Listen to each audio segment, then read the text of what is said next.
Today we're going to answer the question, should you get MIxbus version 5 or MIxbus 32C?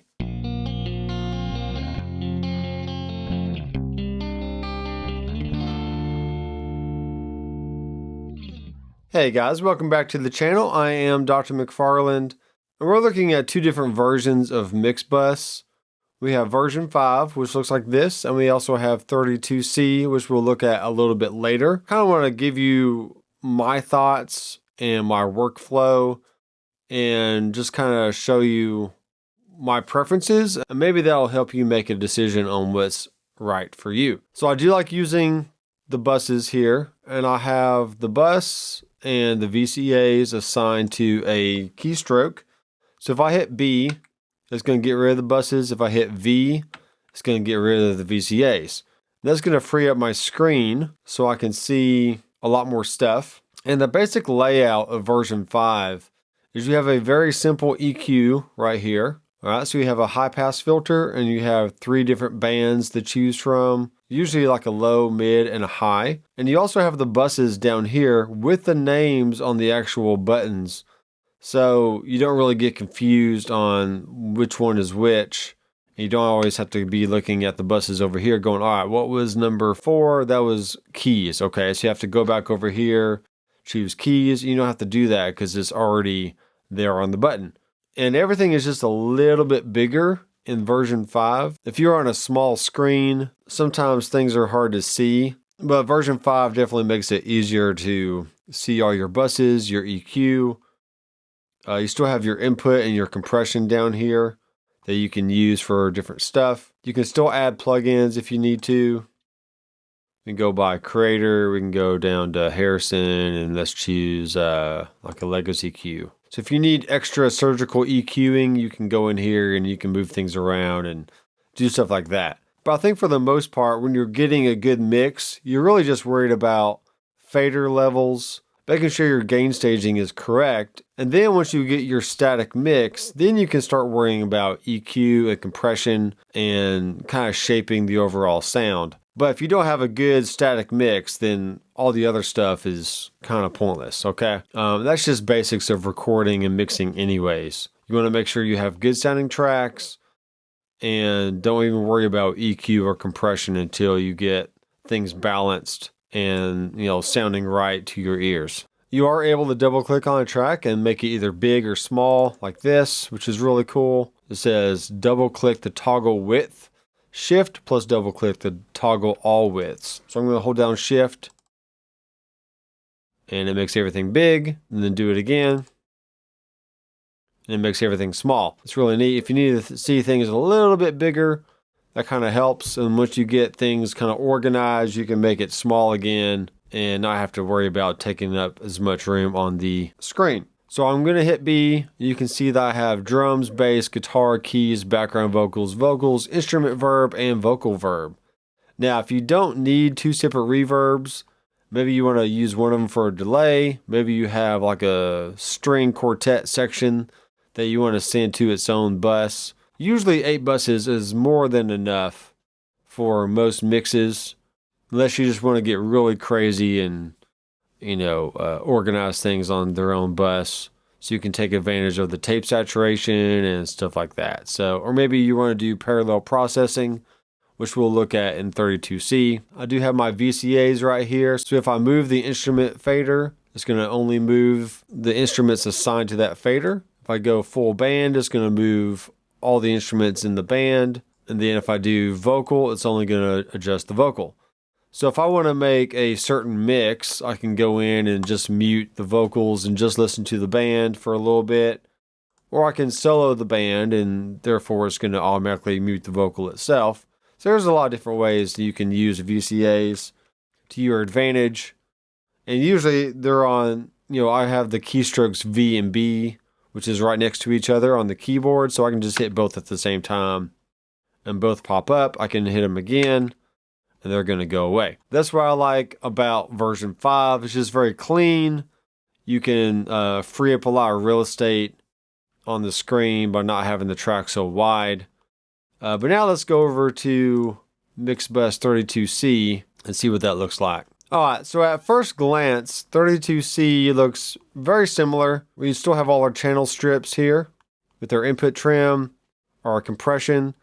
But what the main difference is 32C is based off of a 32C Harrison console that had a very specific EQ section with a high pass and a low pass filter and 4 extra bands that we can use to really shape and sculpt the sound. We can still do our groups up top just like we can in version 5. The only thing you can't do is see, like, we put our mouse over, we can right click to rename it, which is fine. We can hit rename, but we can't adjust the width of the tracks. Basically what you see is what you get here. So we have our 12 buses right here, and they do not have names on them, which is why I prefer version 5 here lately, just because I like to see the names I'm working with. If not, because otherwise you have to have the buses open, and maybe you gotta fan those out all the way so you can see all 12 and be like, all right, I got drums, bass crush, guitars, keys, strings, background vocals. I have an auxiliary bus for some auxiliary tracks. I have a delay. I have a band verb, and I have a vocal verb. So band verb could also be called instrument verb if you wanted it to be, but whatever. So I do have some delay that I'm sending that has some stuff on there. Here's the vocal spill. So I got my 3 main vocals there, then some background vocals. And you can go to bass crush and see that I got some extra EQ and compression going on. And here's all the drums.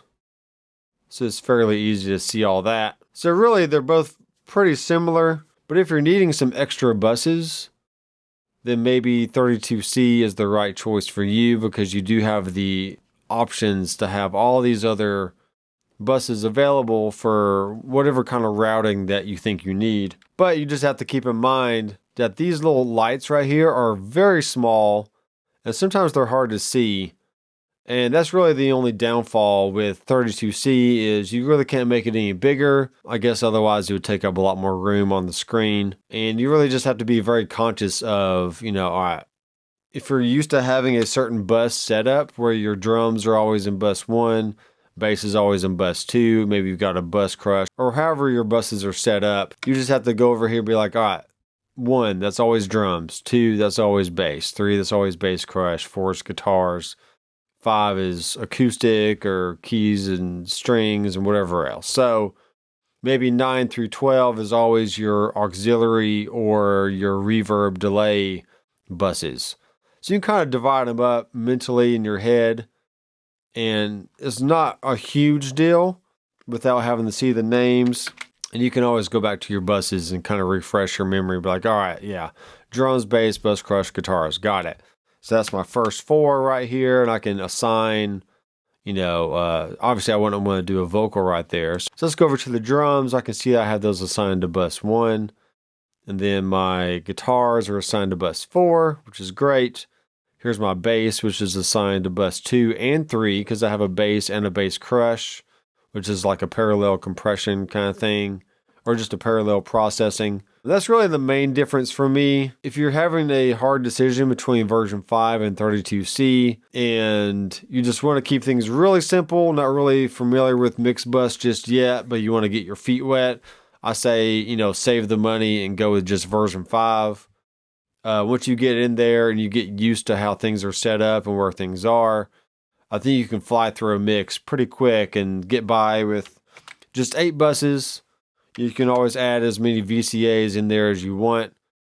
And you have total control over your tracks and, where you can send those and being able to use the tape saturation and all that. So you still have your very powerful master section with your trim, your compression.